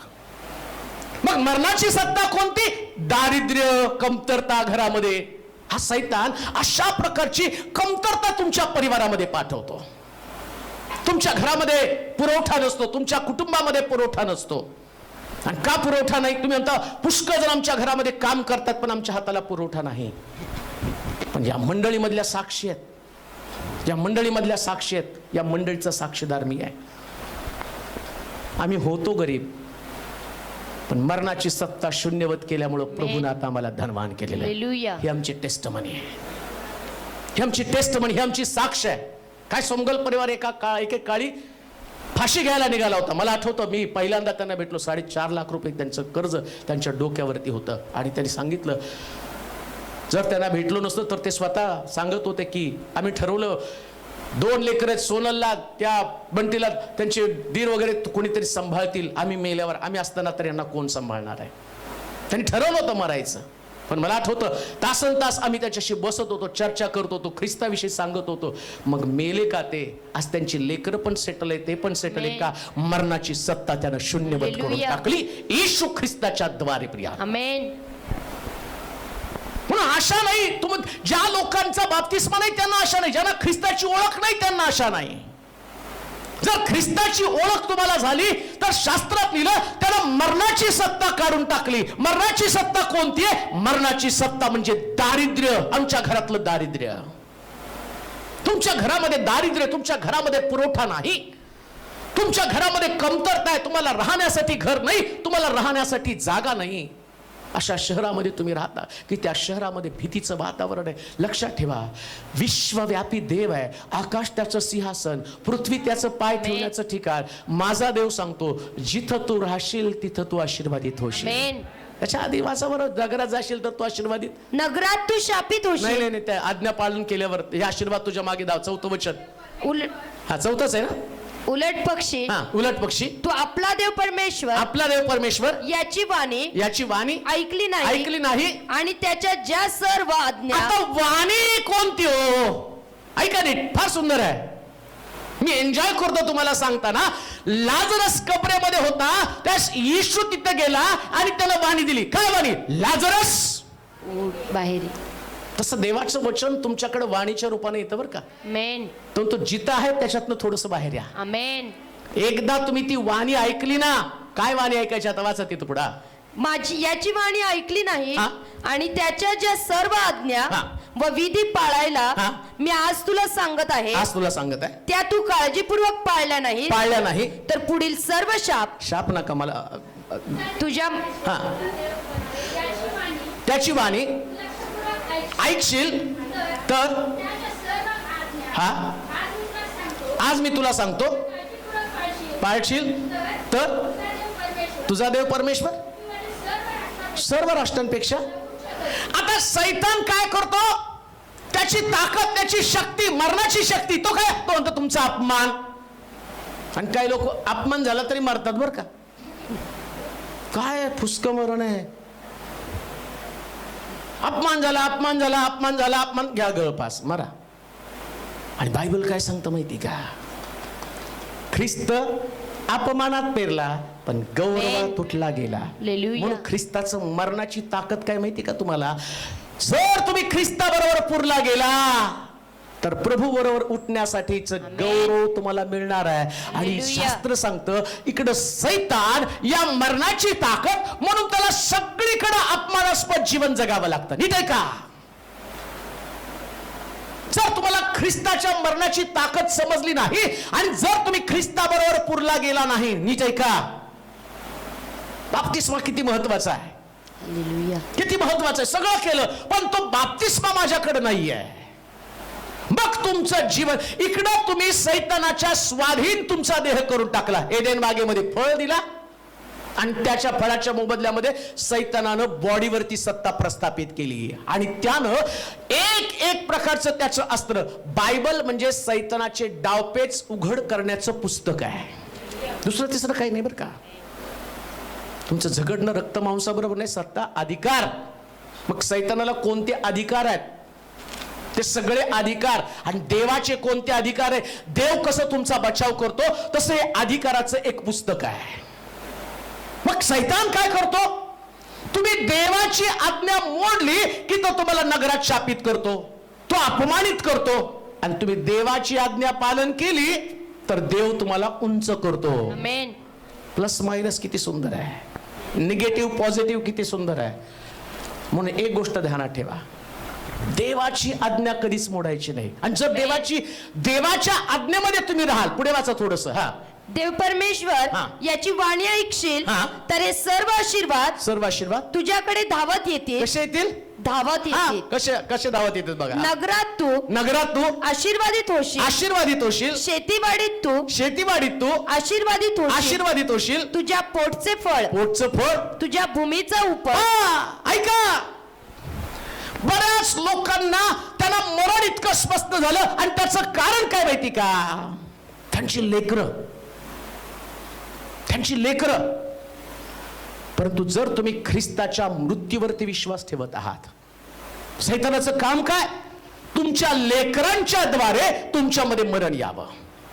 मग त्याला कदाचित नोकरी नसेल, कौटुंबिक समस्या त्याच्याकडे असतील, करिअर त्याचं घडत नसेल, कदाचित तो व्यसनामध्ये अडकलेला असेल, कदाचित तो पापामध्ये दलदलीमध्ये अडकला असेल. परंतु जर तुमचा येशूच्या मृत्यूवरती विश्वास आहे, तर येशूनं लाजरसला कबरेतनं बाहेर काढलं, तसं तुमची लेकरं त्या अवस्थेतनं प्रभू बाहेर काढायला समर्थ आहे. का? कारण शास्त्र सांगतं की त्यानं मरणानं त्याच्या डावपेचाला शून्यवत केलं. कसं? येशू ख्रिस्त जन्माला आल्यावर नीट ऐका बरं का, त्या ज्ञानी लोक हेरोदाच्या राजवाड्यामध्ये गेले, त्याने विचारलं इथं राजा जन्माला आला का? तो म्हणला कशावरून? नाही, आम्ही एक तारा पाहिला होता. नीट आहे का? मरणाची ताकद कशी येशूने शून्यवत केली ते मी तुम्हाला सांगतो, आणि सैतान कशी मरणाची ताकद पाठवतो याविषयी मी तुम्हाला सांगत आहे. त्यास त्याने विचारलं, म्हटलं नाही या ठिकाणामध्ये. तो म्हटलं तुम्ही कसं काय ओळखलं? तो म्हटलं एक तारा मी पाहिला, आणि हा तारा साधा सुद्धा तारा नाही, कोणतरी मोठा व्यक्ती जन्माला आल्याचं ते चिन्ह आहे. मग तो काय म्हणतो माहितीये का हेरोद? त्याचा जन्म कधी झाला होता, वेळ कोणती आहे? मग सगळे खगोलशास्त्रज्ञ, मग बायबलचे अभ्यासक सगळ्याला बोलवलं आणि सगळ्यांनी कॅल्क्युलेशन काढलं, आणि ते म्हटले बहुतेक हा 2 वर्षापूर्वी जन्माला आला. मग हेरोदानं काय केलं माहिती का? सगळी 2 वर्षाच्या आतील बालकं मारून टाकली. म्हणजे हेतू काय होता? या ख्रिस्ताला वधस्तंभावरचं मरण त्याला देऊ नये, तर तो त्या 2 वर्षाच्या बालकात मरून जावा. परंतु प्रभूनं मरणाची ताकद शून्यवत करण्यासाठी ख्रिस्ताला आणि वधस्तंभावरती मारणं गरजेचं होतं. आता नंतरच्या बालकाचा बचाव होण्यासाठी शेवटचं अस्त्र हा प्रभू येशू ख्रिस्त वधस्तंभावरती जाईल, आणि मग त्याच्यानंतर तुमच्या लेकरांवरती असणारे डावपेच आता येशू ख्रिस्त आज्ञेचं पालन करून, बायबल सांगतं त्यानं तुमच्या आणि माझ्यासारखं मानवी देह धारण केला. एक बालक म्हणून तो जन्माला आला, मरेच्या उदरामध्ये राहिला, बालकासारखं जीवन जगला, आणि बालकासारखं सगळं आज्ञेचं पालन त्यानं केलं. आणि सैतानाला म्हटला आता इथून पुढे तुझं कुठलंच अस्त्र देवाच्या लोकांवरती, ज्याने ख्रिस्ताचा स्वीकार केला, जे ख्रिस्ताच्या रक्ताच्या आवरणाखाली आहे, राहाबेशला जसं सांगितलं तुझं घर वाचेल, तुझ्या कुटुंबातले सदस्य वाचतील, पण किरमिजी रंगाचा धागा तुझ्या खिडकीला बांध. देवाचे प्रिय लोक हो, उत्तेजित व्हा, मरणाची ताकद समजून घ्या. आता तुमची लेकरं असुरक्षित नाही, ती सुरक्षित आहेत. का? कारण मरणाची ताकद ख्रिस्ताने वधस्तंभावर नष्ट केली, आणि तिथं सांगितलं आता तुमची लेकरं तुमच्या पोटाचे आणि तुमची लेकरं तुमचे गोठ्यातले वत्स आशीर्वादित होतील. का? कारण ख्रिस्तानं वधस्तंभावरती प्राण दिला, रक्त सांडलं, आणि त्याच्याद्वारे तुमचे लेकरं आशीर्वादित झाले. मरणाची ताकदच त्यांना नष्ट करून टाकली. कोणावरती मरणाची ताकद होती? लेकरांवरती. तुमची लेकरं मरणार होती, त्यांना भविष्याची चिंता होती. तुम्ही मरणार होता, तुम्हाला तुमच्या भविष्याची चिंता होती. पण प्रभू येशू ख्रिस्त म्हटला आता मी एकटा मानवी देह करून माझ्या बापाची आज्ञा पाळतो, आणि तुझी लेकरं फक्त मला त्यांनी अनुसरावं. जो मला अनुसरतो तो गौरवामध्ये उठला जातो, तो अपमानित कधी होत नाही, तो डिप्रेशन मध्ये कधी जात नाही. म्हणून शास्त्र काय सांगतं? त्याने मरणाच्या द्वारे मृत्यूची ताकद शून्यवत करून टाकली, झिरो. पण लेकरांचे प्रश्न आल्यावर पण मरू नका. एवढं तुमचं जीवन चीप नाही, ते ख्रिस्तानं बलिदान करून मिळवलेलं आहे. आणि आता जी तुमची लेकरं आहेत ते त्यांचं वास्तव नाही. तुमच्या लेकरांसाठी देवानं सर्वोत्तम बेस्ट भारी योजना करून ठेवलेल्या आहेत. सगळ्यात भारी बरं का. आणि तुम्ही अनुभवाल, जसं जसं तुम्ही आत्मिक जीवनामध्ये पुढे जाल तुम्हाला कळेल देव खूप चांगला आहे, खूप चांगला आहे. मी आल्यावर विचारलं कोणाला, ब्रदरला का सिस्टरला, किती भाडं भरता तुम्ही? ज्या घरात तुम्ही राहता भाडं किती आहे? त्यांनी सांगितलं 25,000. इथं किती होतो? 100 रुपये. 100 रुपये. आता भाडं किती भरतायत? आम्हाला पगार बी नाही तेवढं. नाही, मला आहे बरं का भरपूर, माझी काही कुरकुर नाही, कारण मला माहिती मी देवाचा माणूस आहे, कावळ्याच्या द्वारे पुरवठा करणारा देव आहे. एक गोष्ट ध्यानात ठेवा, ज्या दिवशी तुम्ही देवाच्या मार्गामध्ये चालता, मी तुम्हाला का सांगतो, देवाच्या आज्ञेचं पालन करत करत तुम्ही पुढे चालला. आता प्रभूचं वचन सांगतं, मी सैतानाची शक्ती मरणाच्या द्वारे शून्यवत करेल. म्हणजे जिकडं तुमच्या लेकरांचं भविष्य अंधकारमय होतं, प्रभूनं तिथं एका नवीन भविष्याला घडवायला सुरुवात केलेली आहे. म्हणून आशा सोडू नका. आमेन. अजिबात आशा सोडायची नाही. हालेलुया. आहे तसं जगत राहा. आमेन. फक्त जगणं हे महत्वाचं. का पौल म्हणतो जगणे ख्रिस्त. ख्रिस्त आहे. जगायचं काय? ख्रिस्तामध्ये जगायचं आहे. आमेन. आणि ख्रिस्तामध्ये आशा आहे.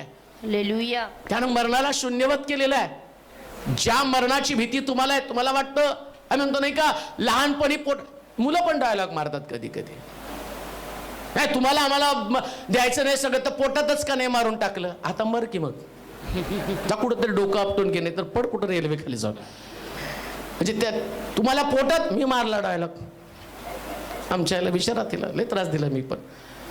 हा कशाला जन्माला पोटात मारायला पाहिजे होतं. अरे पोटात मेला असता एवढ्या लोकांना शुभवर्तमान कोण सांगितलं असतं? एवढी कुटुंब कशी प्रभूकडे वळाली असते? ते दारिद्र्य होतं, ते तो मनाचा बालिशपणा होता, ती कमतरता होती, राहण्यासाठी घरामध्ये चांगल्या सुविधा नव्हत्या. मला आठवतं की आमच्या घरात फॅन सुद्धा आम्हाला माहित नव्हता, फॅन सुद्धा नव्हता माहिती. फॅनला वारा असतं हे सुद्धा आम्हाला कधी कळलं नाही. आमच्या घराला तो कुलूप सुद्धा नव्हतं. आव जाऊ घर तुम्हाला तिथं एकदम मोकळं असायचं. आता आमच्या घरात देखण्याशिवाय चोर कधी येणारच नव्हते. तेच होतं. ह्याच्यानं त्रासून जायचं, त्रासून जात होतं. कसं आहे, पण ख्रिस्तानं मरणाची ताकद शून्यवत केली. हे दारिद्र्य सगळं जातं प्रियांनो. एक दिवस तुम्ही सुखवत जीवन जगता का? कारण याच्यासाठीच ख्रिस्त कबरेमध्ये होता आणि कबरेतनं बाहेर पडून त्याने मरणाला शून्य करून टाकलं. मरणाची ताकद तो शून्यवत करतो. कुठं आहात? कुठं आहात तुम्ही? तुमची लेकरं आशीर्वादित होतील पुढे.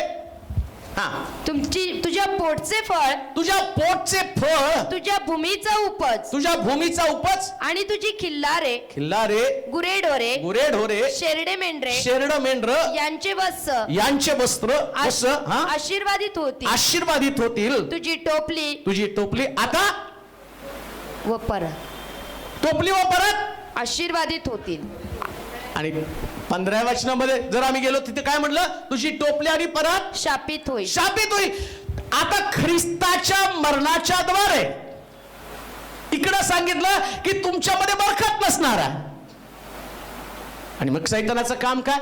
सगळा तुमचा पुरवठा काढून घेणं. नीट ऐका आता मी जे तुम्हाला सांगत आहे, ख्रिस्ताच्या मरणाच्या द्वारे तुमच्या बँकेत आता बॅलन्स पडेल. एवढं हळू म्हणताय की 10 रुपयेच पाठवणार आहे सरकार तुमच्या खात्यावर. काय आत्ता साक्ष ऐकली आम्ही, जे बिचारा त्या सिस्टर सारख्या सांगायचे, अहो 6 महिने झाले रिटायर होऊन, पेन्शन पण नाही, फंडाचे पैसे पण नाही, देणेकरी तर नुसतं गांधीन माशासारखे मागे लागलेले आहेत. आणि त्यांचा मला सारखा मेसेज यायचा, असं वाटतं कुठंतरी जाऊन मरावं. पोलीस कंप्लेंट झालेली आहे, आता उचलून नेतील माझ्या नवऱ्याला. एवढं अडचणीमध्ये ती बाई होती.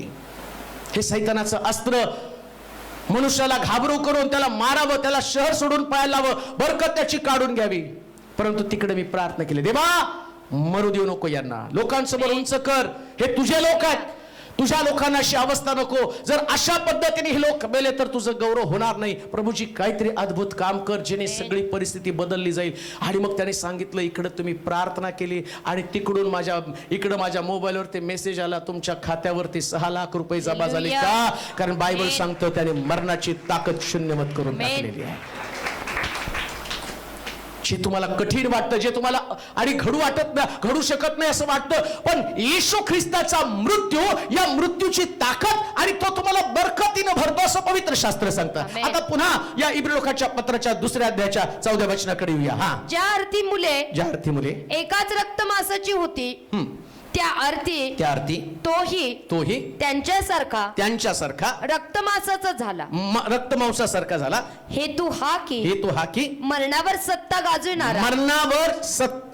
गाजवणारा म्हणजे सैतान याला मरणानं शून्यवत करावे. मरणावरती सत्ता गाजवणारा सैतान त्याला मरणाने शून्यवत करायचं. आमेन. मला वाटतं यशाचा ग्रंथ 53 अध्याय 4 आणि 5 वचन वाचा, म्हणजे तुम्हाला त्याचं स्पष्टीकरण जास्त समजेल. खरोखर खरोखर आमचे व्याधी त्याने आपल्यावर घेतले, आमचे क्लेश त्याने वाहिले, त्यानं वाहिले, तरी त्यास ताडण केलेले देवाने त्यावर प्रहार केलेले व त्याला पिडिलेले असे आम्ही त्याला लेखिले.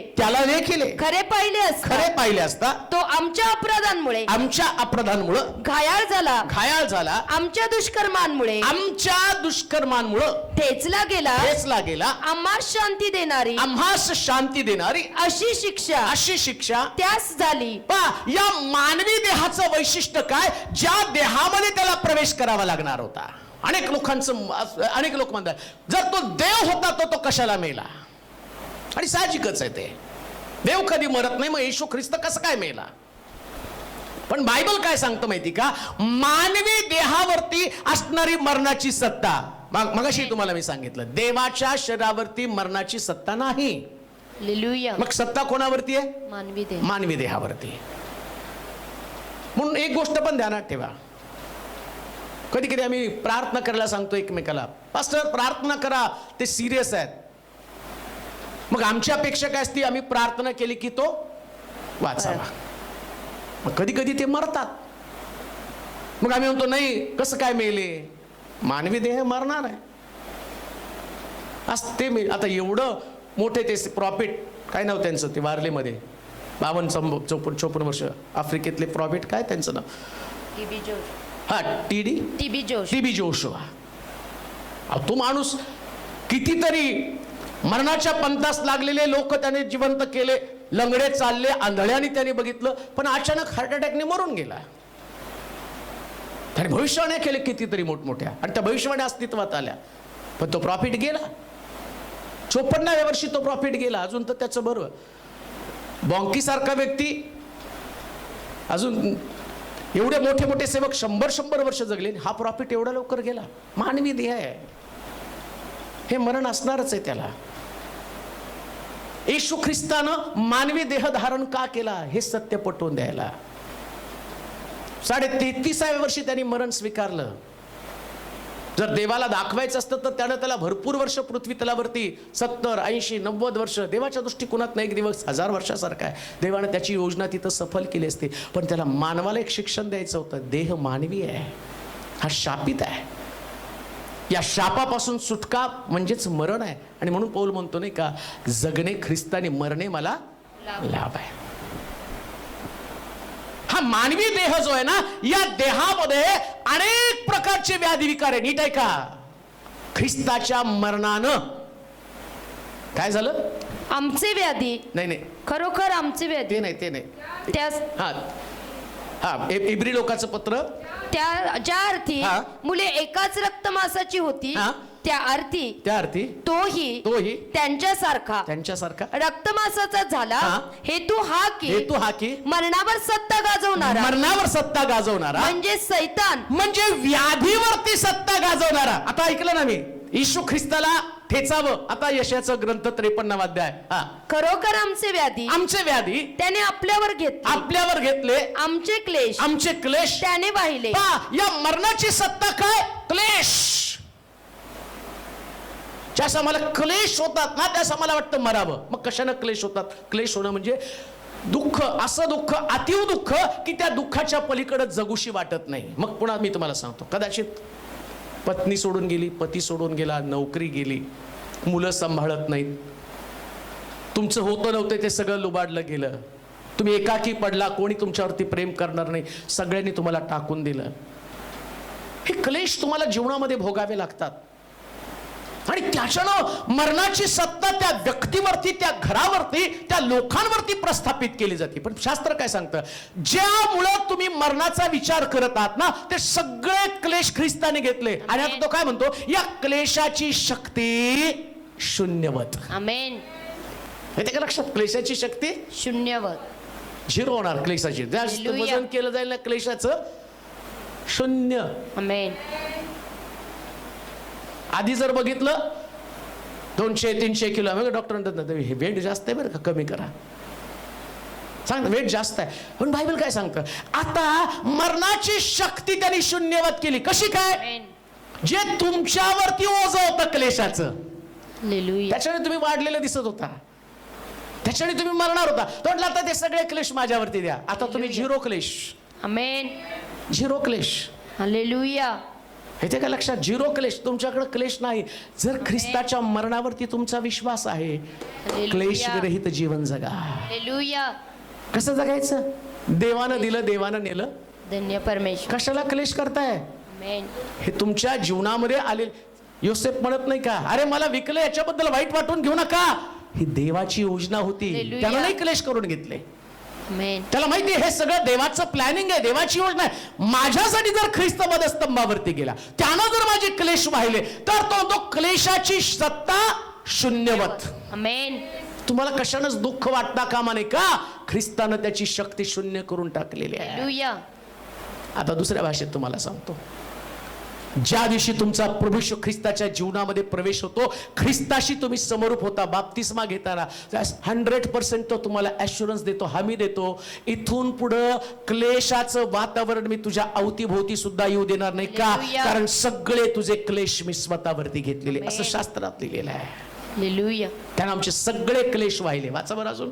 आमचे तरी त्यास ताडण केलेले नाही, सगळे क्लेश खरोखर आमचे व्याधी त्याने आपल्यावर घेतले. आमचे काय घेतले? व्याधी. काय घेतले? व्याधी. म्हणजे व्याधीची शक्ती मरणाच्या द्वारे. बोला की, तुमचं बीपी एकदम शून्य करू नका, फटकन उडताल. ते बीपीची ताकद शून्य केली. बीपी नाही शून्य करणार, तुम्ही शून्य होऊन जाल. मग थोडक्यात मध्ये तुम्हाला सांगतो, हा जो तुमच्या शरीरामध्ये बीपी, शुगर, हे 2 आजार असे आहेत ना, ते हळूहळू माणसाला संपवतात. ऐका, मग तुम्हाला मरणाची भीती तुमच्यातनं निघून जाणार आहे. काही लोक शुगर झाल्या टेन्शननीच अर्धी झाली. शुगर हो, काय झालं? एवढा हळू शुगर. अरे होऊ दे रे. हालेलुया. डॉक्टर सांगतात त्यानं किडनी जाती, त्याने डोळे जाते, त्याने अमकं जातं, त्याने लिव्हर जातं, त्याने हे जातं, त्याने ते जातं. अहो, हे तुमच्या सायन्समध्ये सांगितलंय, पण माझ्या बायबलमध्ये सांगितलं, त्याने मरणाची शक्ती शून्यवत करून टाकली, मरणाची सत्ता शून्यवत करून टाकली. म्हणून ज्या दिवशी तुम्ही ख्रिस्ताला स्वीकारलं, तुमचा बाप्तिस्मा झाला, तुम्ही प्रभूमध्ये विश्वासू जीवन जगत आहात, त्यास तुम्ही तुमच्या व्याधीचा विचार करू नका. आमेन. अजिबात तुमच्या व्याधीचा विचार करू नका. हालेलुया. मग कशाचा विचार करायचा? 39 माराच्या फटक्याचा. आमेन. 39 माराच्या फटक्यामध्ये हालेलुया. त्याला निरोगी करण्याची ताकद आहे. त्या कांबळे आंटीला ना, आमच्या आईला त्या दवाखान्यात नेल्यावर डॉक्टर विचारतात, तुमचं वय किती? 75. हा, सगळं ठीकठाक. आमच्याकडे येतात पेशंट 50-55चे, ते खालीमान घालून येतात.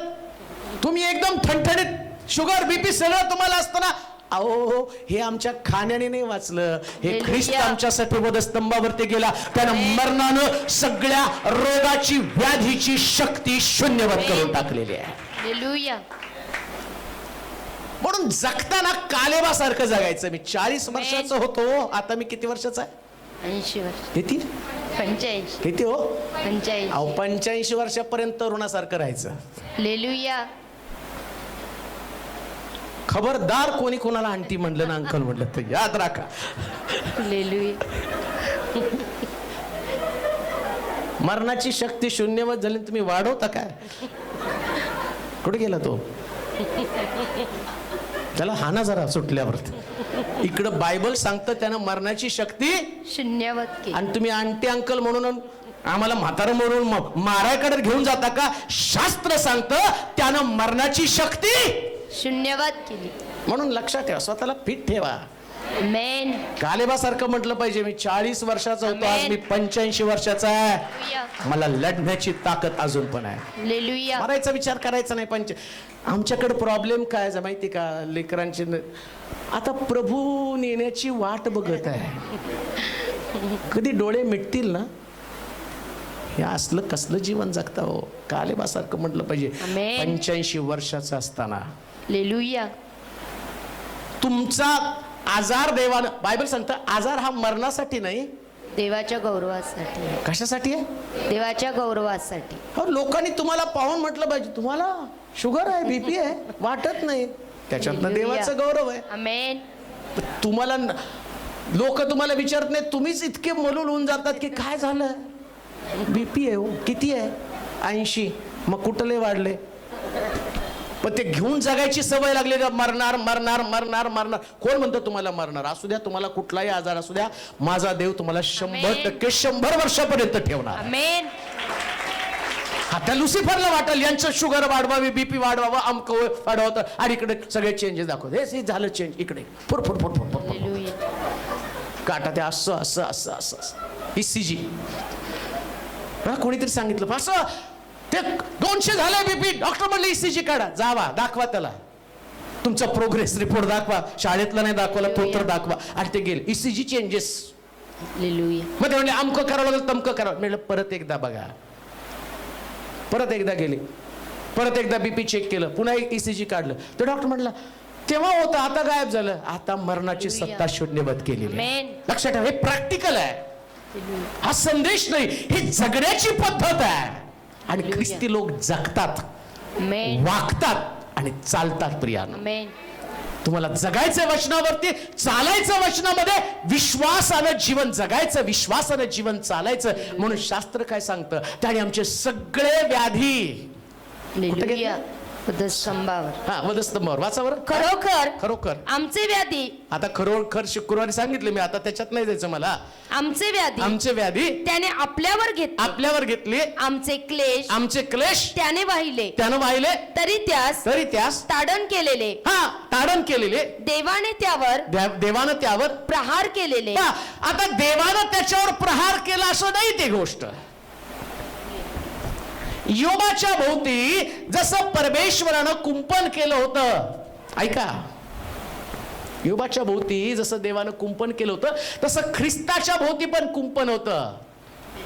ज्या दिवशी जगाच्या पापाचा प्याला तो पिला, येशू स्वतः म्हणतो ना, माझ्या देवा माझा त्याग का केला. देवानं जसं योबाचं कुंपण काढलं, तसं येशूचं पण कुंपण काढलं. आता येशूचं कुंपण काढल्यावर त्या शैतानाला वाटलं याच्यावरती हाच सगळ्यात मोठा शत्रू आहे, हाच मानवी देह, या मानवी देहावरती प्रहार करावा. त्याच्यात त्यानं काय केलं माहिती का, तो फसला कुठं शैतान, त्यानं सगळी शक्ती येशूवर खर्च केली, सगळी शक्ती येशूवर खर्च केली.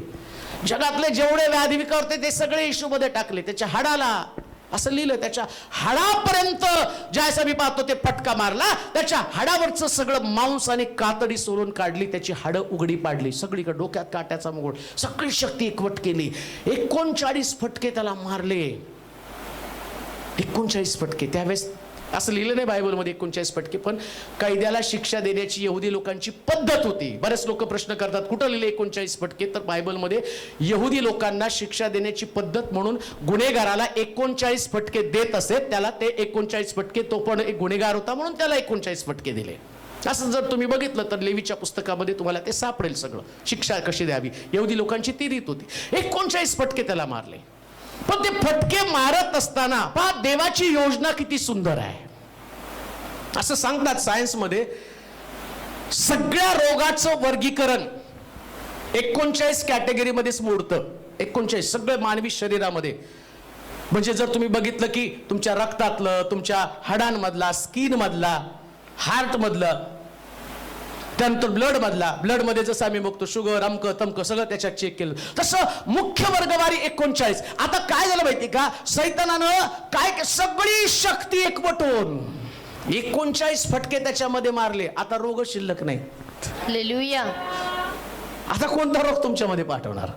म्हणून बघा, काही पण रोग शोधायचा तर त्याला 2-3 टेस्ट, पहिले तर ब्लड, मग घालतात मशीन मध्ये ढुर करणं, मग ते चेक केलं जातं, मग सांग.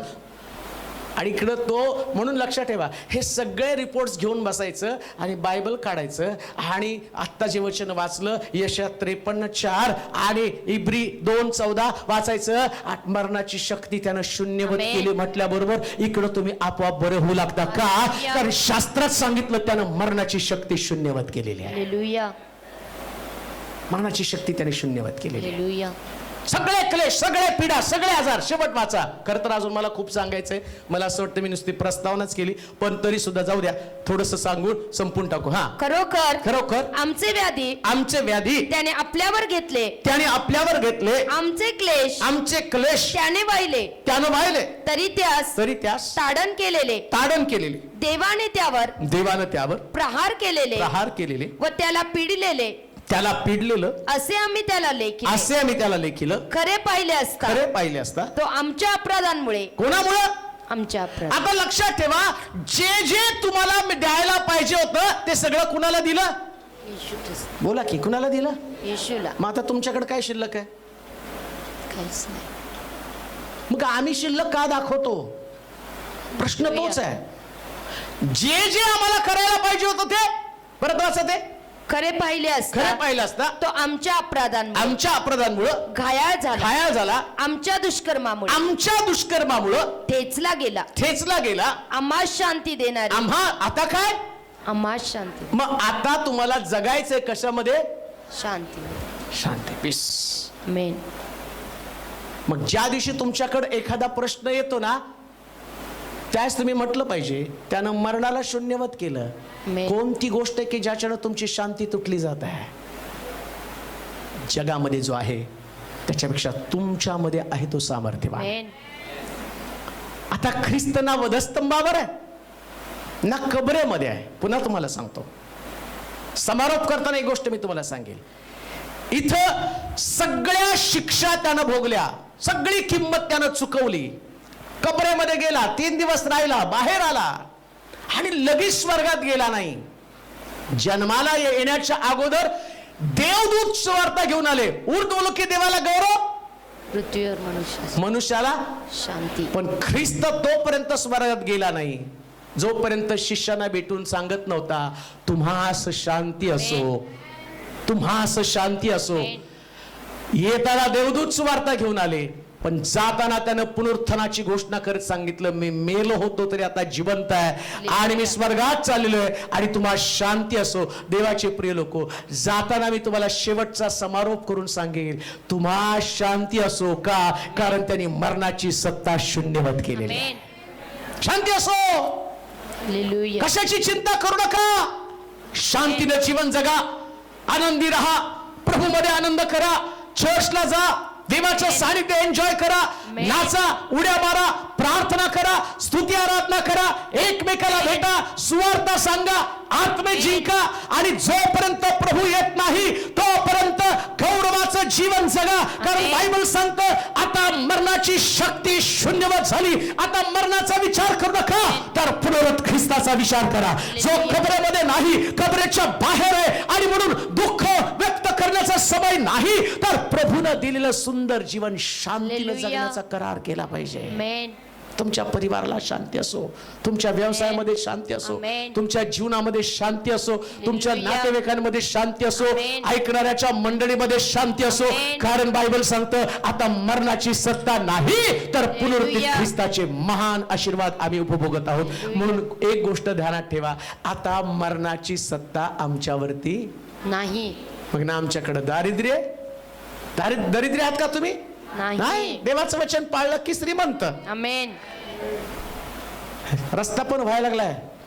आता 4 व्हीलर येणार आहे तुमच्या 100%. येतील तुम्हाला, गाड्या येतील, घोडे येतील, सगळं येणार आहे. तुम्हाला सरकार जवळजवळ 2.5 लाख सरकारी खात्यातल्या नोकऱ्या पण भरणार आहे. क्लेम करा. प्रभू मला देणार आहे म्हणून. मी तुम्हाला जाहिरात नाही करत, सरकारच्या वतीने मी नाही उभा, मी देवाच्या वतीने तुमच्याकडे उभा. कारण या जगातली प्रत्येक गोष्ट तुमच्या मालकीचे, तुमच्या परिवारातला प्रत्येक सदस्य हा प्रभूनं आशीर्वादासाठी नेमलेला आहे. म्हणून विश्वासानं जीवन जगायला सुरुवात करा. प्रभूची शांती तुमच्या अंतःकरणामध्ये असो. आपले डोळे आपण बंद करू, आपल्या जागेवरती उभं राहूया, आपली आपल्या माना आपण झुकूया, आपली मस्तक आपण लावूया.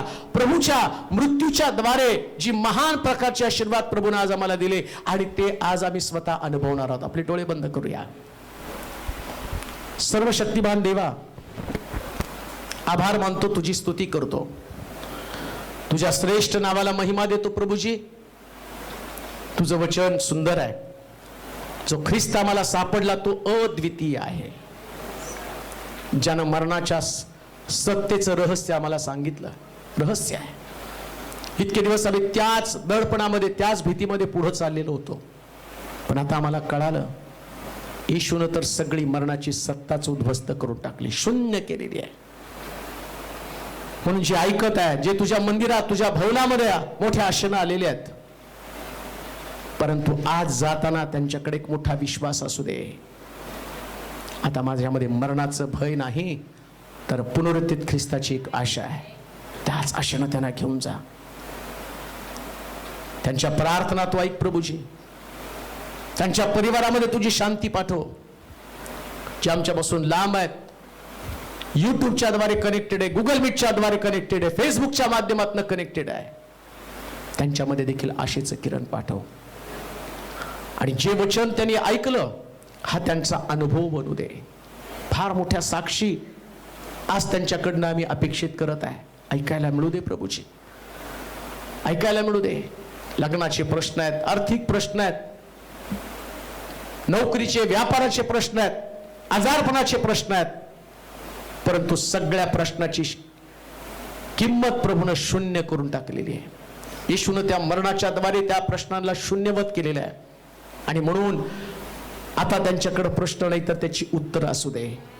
आणि प्रभू, आलेल्या प्रत्येक व्यक्तीमध्ये एक नवा विश्वास उत्पन्न करून त्यांना इथून घेऊन जा. तुला गौरव देत, तुझी स्तुती करत, तुला सन्मान देत, येशूच्या नावात ही प्रार्थना विनवणी केली म्हणून तो ऐक. आमेन. आता देव बापाची प्रीती, प्रभू येशू ख्रिस्ताची कृपा, पवित्र आत्म्याची सहभागिता तुम्हा सर्वांबरोबर आता आणि सदा सर्व काळ असो. आमेन.